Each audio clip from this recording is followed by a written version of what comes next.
Hello everybody and welcome back to another Middlesex tree video. Today is going to be a beautiful day.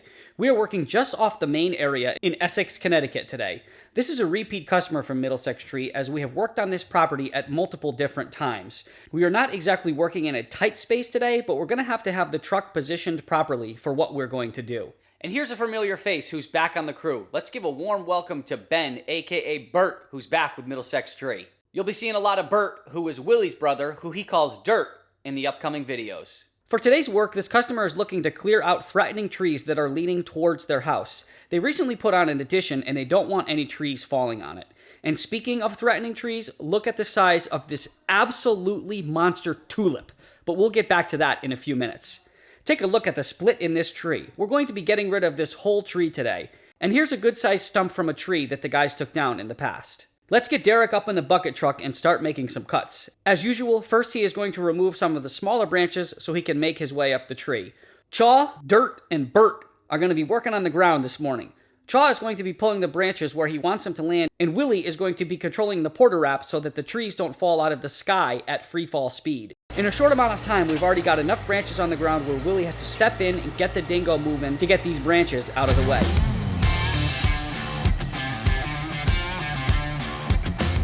Here you can see this branch gets hung up. Dirt is going to put everything he's got into it, but just can't budge it. Derek has to go back and make another slice, and Chaw's going to throw some of his own torque into this, and we're going to get this baby down on the ground.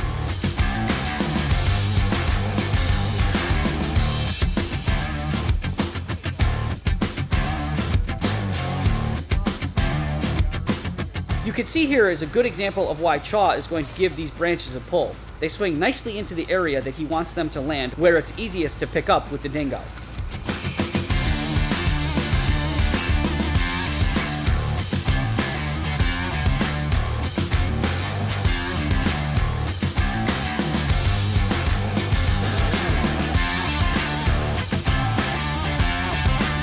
Now let's join Derek with the GoPro and drop some wood.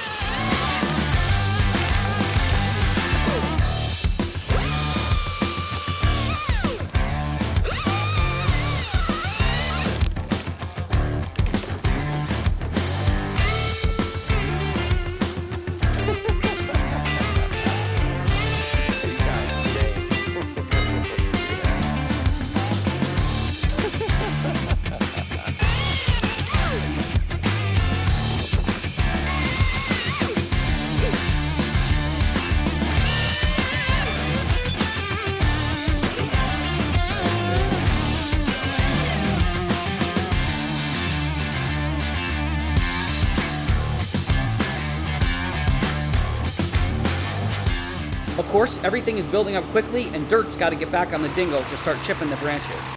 Now that this area is all cleaned up, let's get back to the bucket truck and move into position for the next tree. But first, we're going to take down that trunk of the tree that we just handled.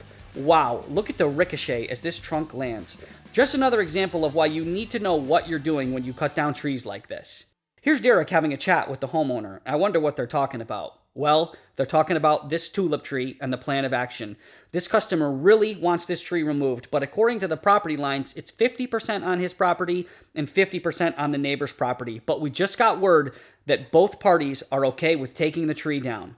Here I am giving this tree a bear hug, and it would take 3 of us to fully wrap our arms around the trunk of this tree. This tulip is very unsafe, as you can hear Derek talking about with the guys right here. That's a good picture of it right there. That's probably from where the bark is missing just above the crotch all the way to where that crack ends is 6 to 8 foot or something like that. That's a major hazard. It's absolutely going to fail. And it's a tool. Garbage. Softwood, yeah. Wow. That's a slob, man. Hell yeah. We could do that. We could do this one in a day. Oh, for sure. Hell yeah. Oh, for sure. It's really like, I mean, yeah, there's probably 3 And once loads we of get brush one up there. pick of the main trunk, we should be able to flop the rest right here. Yeah. But even tugging on that thing, I mean, come on, tugging on it. That's a 550 job, bro. Yeah, bro, at least. That's one of the I mean, white there's probably things. 3 loads That's of chips one of the in that white thing, things. and then the rest is just logs, dude. We got a menu in, boys. The horseradish roast beef sounds fire, but they might get too carried away. Lunchtime is approaching, and Amanda has sent a menu for us to pick out our lunches for today. Today, it's bun on the run again. But first, we're going to have a chat with Dave Perzan, who owns Tri-State Crane Service. You've seen Dave in some of our videos before. When we need help with some serious heavy artillery, we give him a call. He's got the crane that's going to be able to handle the takedown of this 140-foot Tulip. And that lead is just, there's so much risk for that house. I'll be wide open. The whole yard will be wide open. There we go. Now that we've got things figured out and what we're going to do with it, let's head back and slay some wood.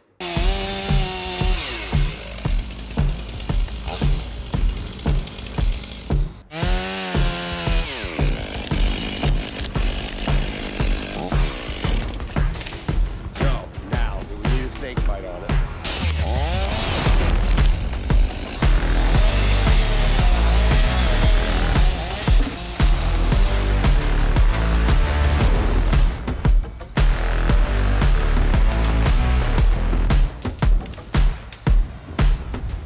Here's something I haven't seen with the guys before. You can see this branch gets hung up in the crotch of an adjacent tree.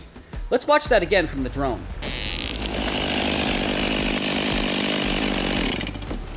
Derek's going to slide down there in the bucket truck and make some cuts to free it up. There's a little piece left that he couldn't get out with his arm strength, so he hooked it to the bucket to give it a little bit of a tug.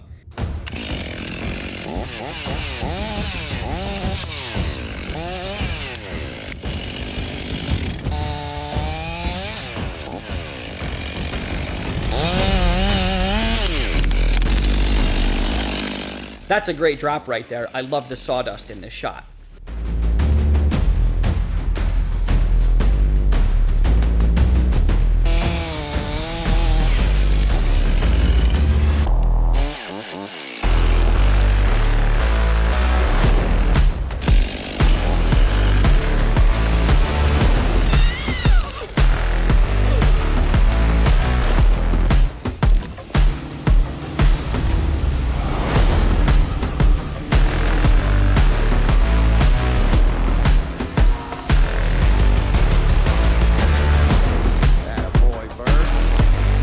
Now, here we go with the trunk of this tree coming down. I positioned the GoPro on the ground in a perfect spot to get a splash from the leaves.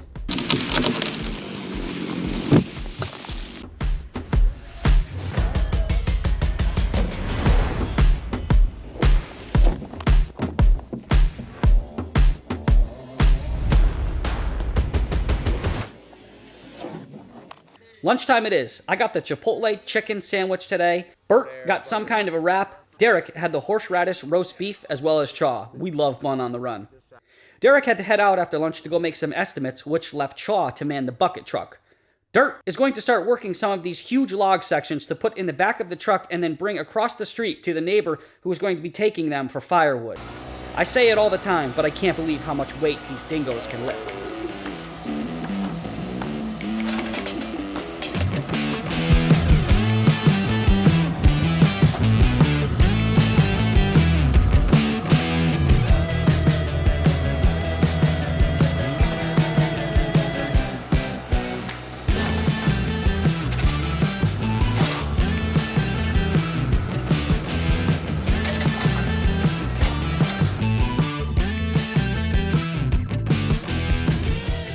Here's a nice load of wood to head off to the neighbor. I bet you he gets a few weeks of heat out of that right there.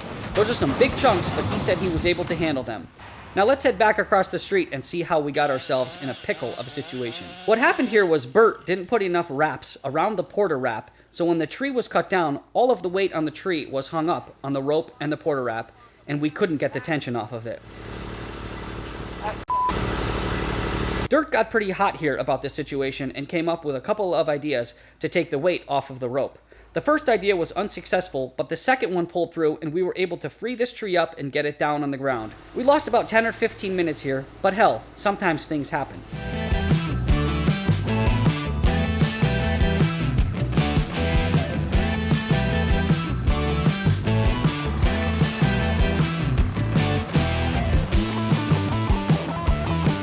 Shaw is going to drop the few last branches of the day, and we're going to get another load of firewood off to the neighbor's house.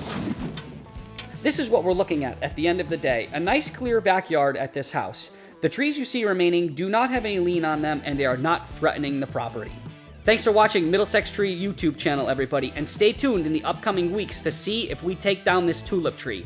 Even though both customers said it's okay to take the tree down, we still have to present them with an estimate to see if we can get the job. Let's keep our fingers crossed, and let's hope we have a video about that coming up soon.